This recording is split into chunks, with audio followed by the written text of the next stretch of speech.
Ignition sequence starts. 6, 5, 4, 3, 2, 1, 0. All engine running. Liftoff. Liftoff.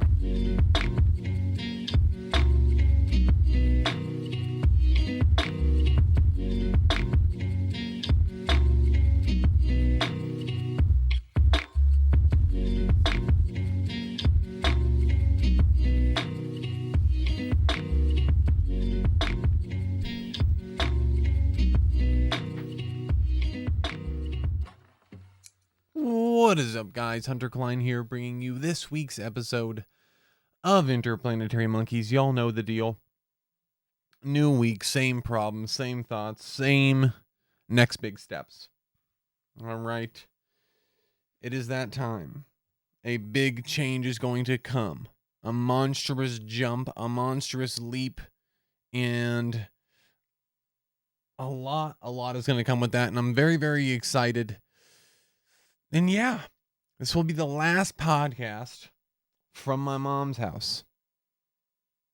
Huge sigh of relief. Pause for sigh of relief. Now, I can stand in the mirror and tell myself that I am a champion and somewhat actually believe it. All right. Overall, guys, I'm ready to take the leap. The journey itself is about 12 hours, not too bad. And we nestle in for the next X amount of years. 2, 3, 4, 20, 10, 6. Who knows? I don't know who I'm going to find when I get there. I don't know what kind of community I'm going to have, what kind of people I'm going to meet, what kind of friends, what I'm going to be doing on the weekends. I have no idea. All I know is that I'll have my podcast waiting for me every Sunday. And I'll have a nice homey apartment I'm going to put some effort into. Somewhere where we feel good when we come home. And some proper kitchen utensils. All right. I've never mentioned it before, but in the past, a huge issue of mine is not having the proper utilities I need in the kitchen to get creative and have fun. Because when I boil things down, essentially, all I need to be happy is a gym, a computer, and food. And that's really all that gets me through. That's all I really need to be ecstatic. And while there is some stress coming up in regards to finances and not really knowing, how much I'm going to be making, how many clients I'm going to get, what kind of athletes I'm going to be working with, there are a lot of questions and anxiety. I was laying in my bed the other night and just had this very, very beautiful experience. It's kind of simulating what's going to be happening as I move down to Texas. What I'm all going to have. How homey my place is going to be. How comfortable I'm going to be. And how I'm going to have everything I need. Everything I need. I'm just happy right now, guys. I'm just so happy right now. And through the blankets of stress that I feel as if, they're weighing me down, right?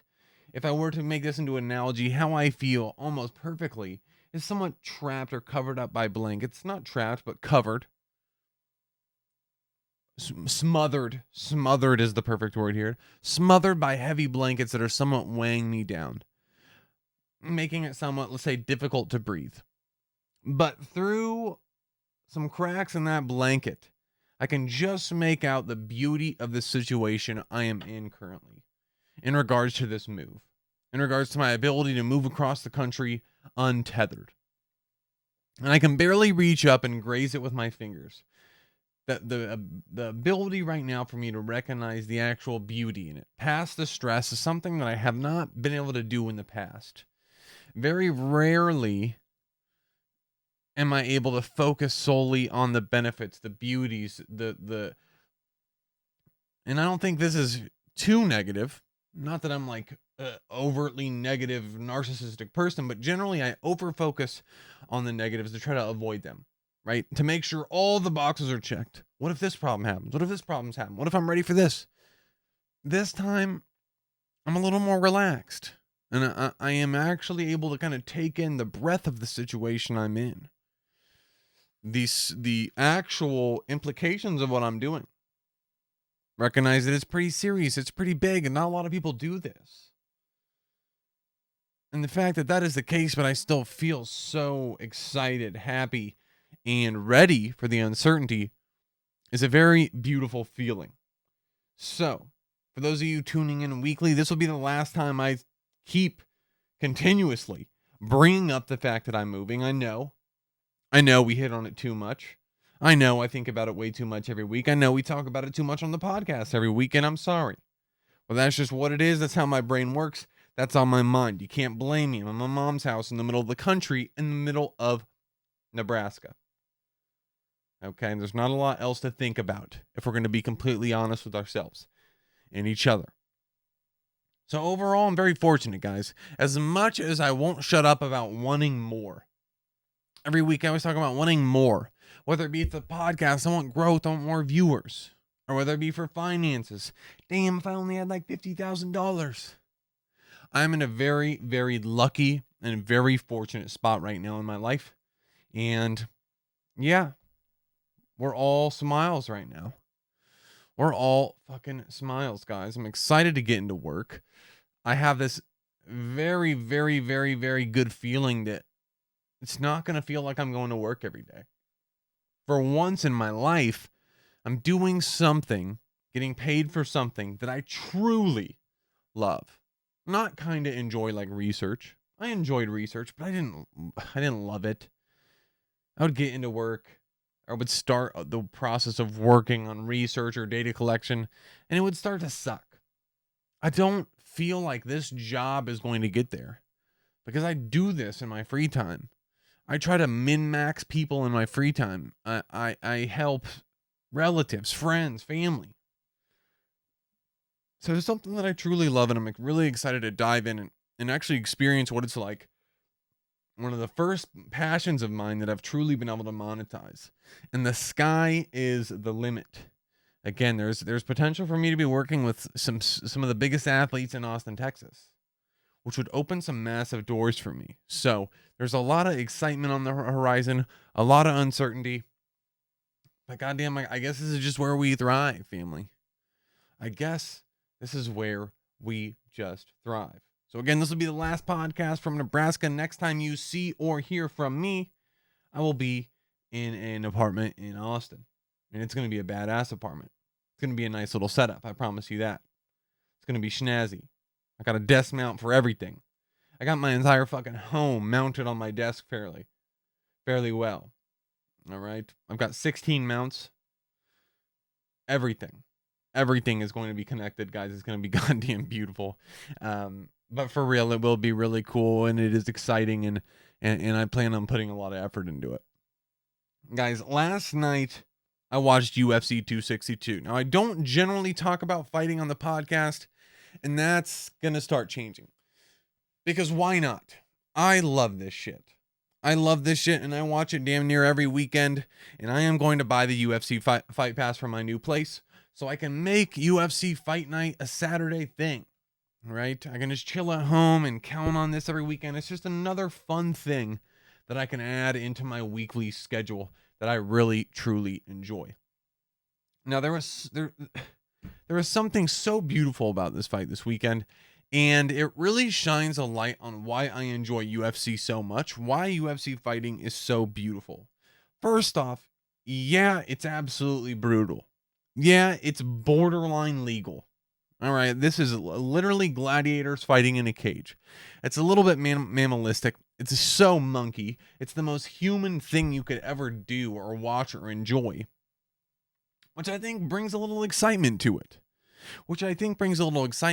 But what was very unique about this weekend was that Charles Oliveira and Michael Chandler fought. Okay, they don't generally always fight. This is the first time they've fought, and it was unbelievable, guys. Okay, both of these two individuals I love very much. All right, Michael Chandler, the hardest fucking working dude you've ever, I guess, heard from, known about. I've followed his Instagram for a couple years now, and I have talked or chatted one-on-one with his nutritionist or his strength and conditioning coach. Okay, so I am fairly involved in his life. He worked at Neuroforce in Arizona, which is kind of in the area that I was living in, Scottsdale, so like 10 minutes from me. I'm somewhat nestled into his corner, and this guy works hard. And he's a lovable dude, an honest, just American fucking man, guys. An American man, humble, works hard, kind of like a motivational speaker in some sorts. Like, if you really need that in your life, if you want to get in the gym and kill it, follow this guy on Instagram. I don't know his tag, but give him a follow. So Michael Chandler on one side, and on the other side, we have Charles Oliveira, a Brazilian, crazy, eccentric guy. All right, I don't know too much about him, and he doesn't speak English, so it's really hard for me, honestly, to connect with the guy. But the fight was 2 rounds. All right, in the first round, Michael Chandler honestly kicked Charles Oliveira's ass. He was stronger. He just ran at him. It looked like there wasn't much thought in it. There was, but it didn't look like it. He beat the shit out of the guy and pretty much had Charles Oliveira on the ground, right? And the feeling for all the viewers, the announcer said it, everyone, is that this is not looking good for Charles Oliveira. This poor guy is getting beat to shit. He looks smaller than Michael. He's obviously weaker than Michael, and he's just kind of tossing him around the cage. Round 2 starts. All right, keep in mind, we are like 8 minutes into this fight. And in 5 seconds, Michael Chandler misses a punch, and Charles Oliveira damn near knocks Michael Chandler out with 1 perfect punch. Fight ends. 10 minutes into the round, the entire audience, the emotions, the thoughts, the projections of who's going to win the fight completely flipped on their head based off 1 punch, 1 careless mistake. And it was crazy. Right there, Charles Oliveira becomes the champion, takes the belt. And it was just that kind of stuff. The only negative part about it is it's so short. It really is. It's beautiful. The UFC does such an amazing job of hyping up the fights. Pre-fight, they have these high production videos, and I told him I was going to knock him out in 1 round, and you'll see that happen. And it like fades into some crazy fighting montage of him hitting bags. Like, it is epic. It's always epic. It's always fantastic.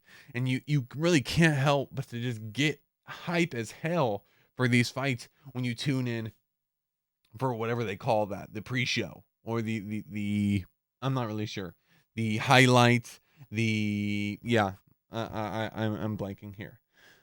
Bottom line is, the UFC, as minimalistic as it might be, as weird or as bro-ish as the fans might be generalized, or as you might like picture a UFC fan, I really do think it is a beautiful and entertaining sport. A little gruesome, not for the faint of heart, I guess you could say.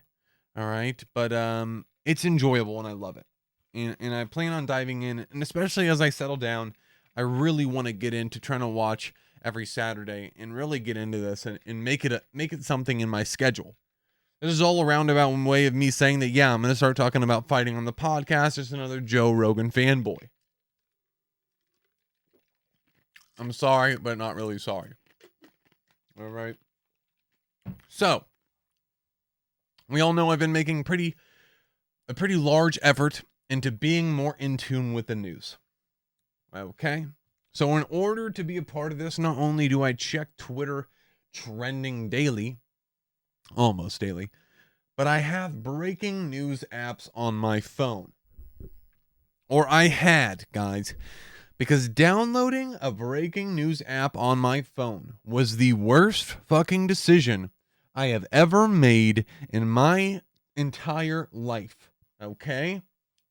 Every 6 hours, I am sent a notification about a mass murder or a killing or a bombing or someone dying somewhere, like clockwork, guys. Breaking news. These breaking news apps are making me think I live in a post-apocalyptic kill or be killed world, and it is unhealthy. It is literally cancerous. This app is literally cancerous. Okay? And it got me thinking this week. Why do I never want to talk about these why am I so turned off by these stories? Right? Why do I avoid them? Obviously I do. I don't really want to talk about it. It doesn't really interest me. Yeah, people are dying. This podcast is supposed to be lighthearted. But Hunter, you claim it's news. See, this is the issue I have. I claim it's news. Why should I be covering it? Should I feel guilty for trying to cover it up and paint this perfect picture of society? No. I don't care to focus on these stories, and here is why. Okay, there is a legitimate reason why I don't, or I have come up with some type of justification, rationalization.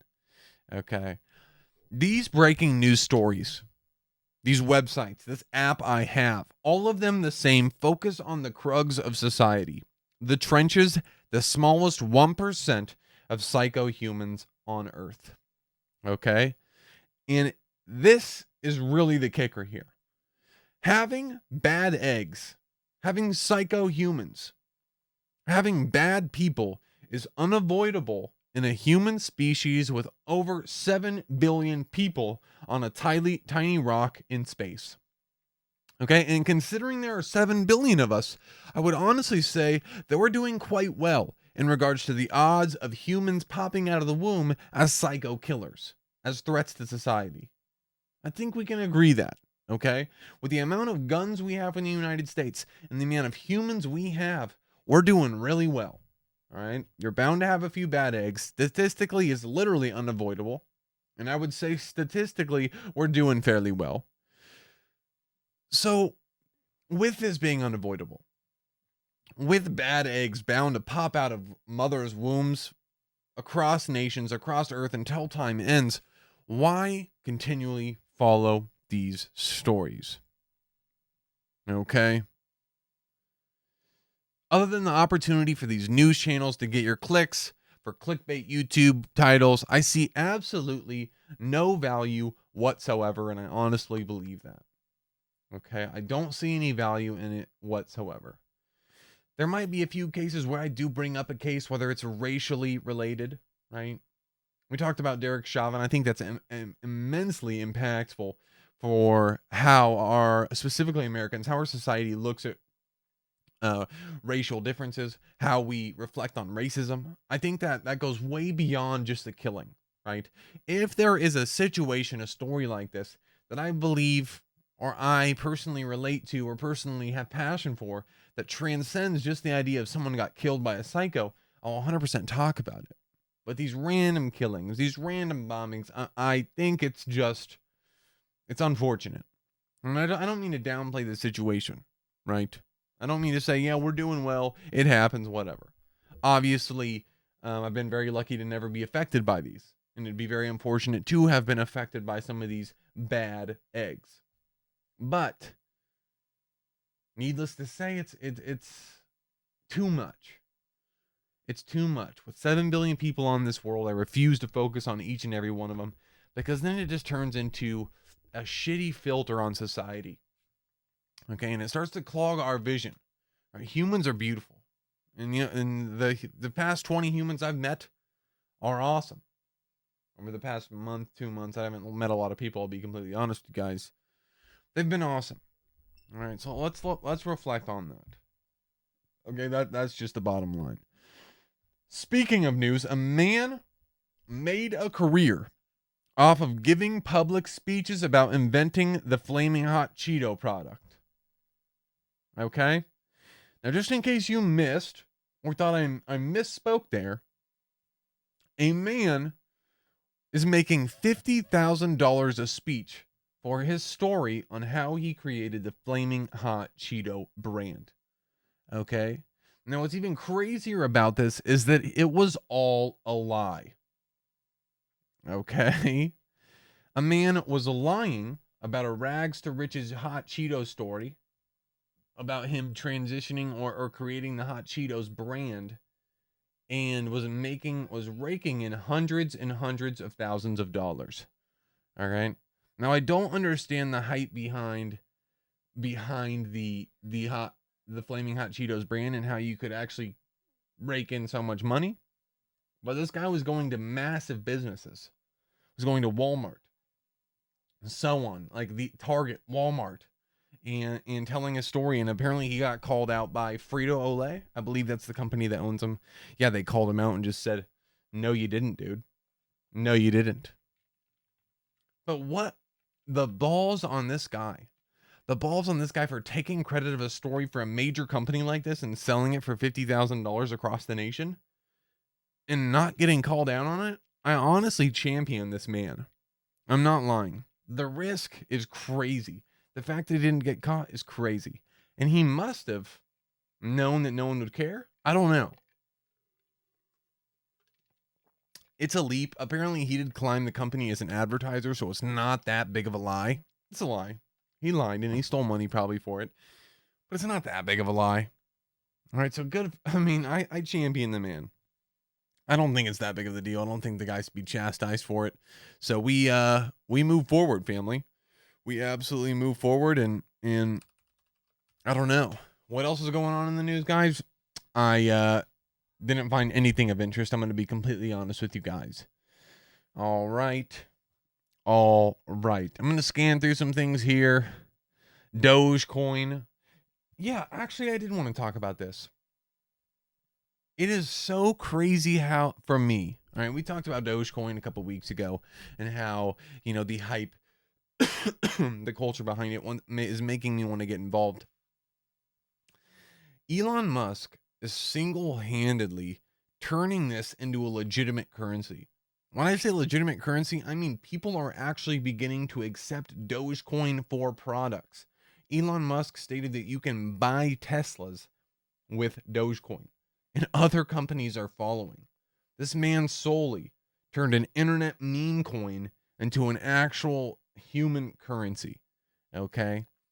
I also did find that Elon Musk invested $1.5 billion into Dogecoin. How interesting, right? That you can have the influence he does, invest $1.5 billion into a stock and create artificial interest for that stock online. He literally invested $1.5 billion into a company, tweeted about how awesome Dogecoin was, and literally doubled, tripled, quadrupled that money probably. Is that fair? I love Elon Musk, but goddamn, that's questionable, right? Isn't that crossing lines? Isn't that like insider trading? I'm not too knowledgeable on the stock market or anything like this, but it's a little much, right? Is this fair? Because if it is fair and he's not breaking any rules, goddamn, the rich get richer is the most realistic, most impactful statement ever. And the actual value of influence and attention is huge. Okay? I've talked about in the past how the value of attention is already massive.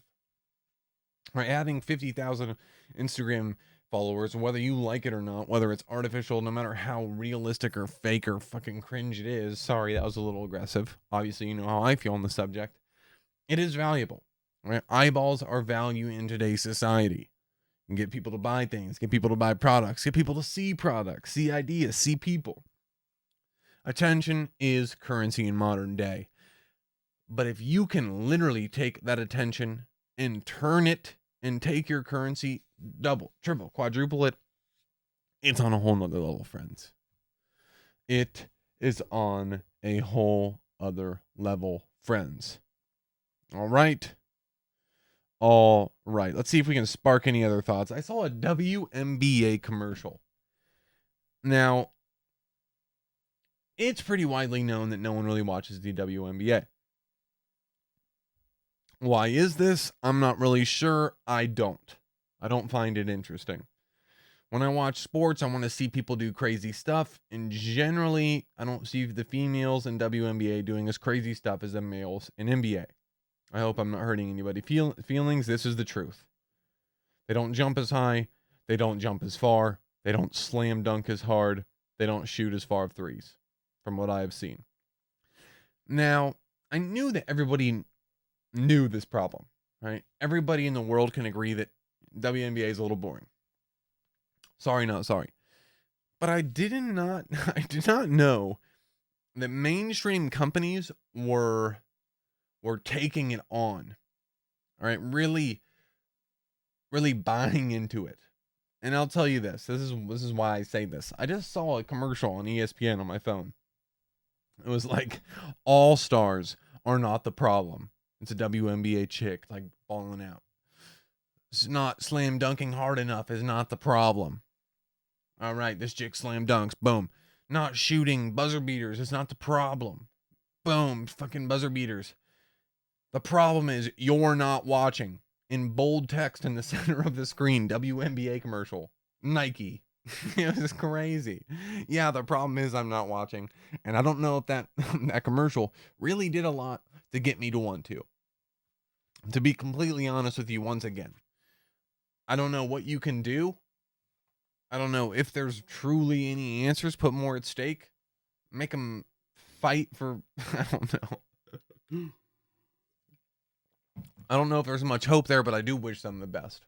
And it is a little unfortunate the girls that are successful at basketball, don't get the amount of money that males do. But unfortunately, that's just how the human species goes. Men are generally stronger, have more muscle mass, and have more testosterone, have more ability to build muscle, which means more explosion, more action, higher jumping, harder slam dunks, and just more entertainment. Unfortunately, that's how biology works, family, and we really can't argue any differently. Again, sorry, not sorry. I think we're going to end it there, family. Hopefully in the next couple weeks, guys. I will say this. I make a lot of promises on the podcast. I make a lot of claims. I make a lot of hopes, and things change quite dramatically. Some weeks I'm struggling. Some weeks I'm ecstatic. Some weeks we come in hype and strong. Again, for the 100th and 130th time, we've only had 73 episodes. Probably twice an episode. I say it. We're going to continue to pump out this podcast forever. Until I'm old and wrinkly or have to take care of kids and can't get myself to do it on a Sunday. Okay. And things have been a little slow recently. 100%. And there's no wonder why. I haven't been experiencing a lot in life. I have not been experiencing a lot. I haven't been going anywhere new, really.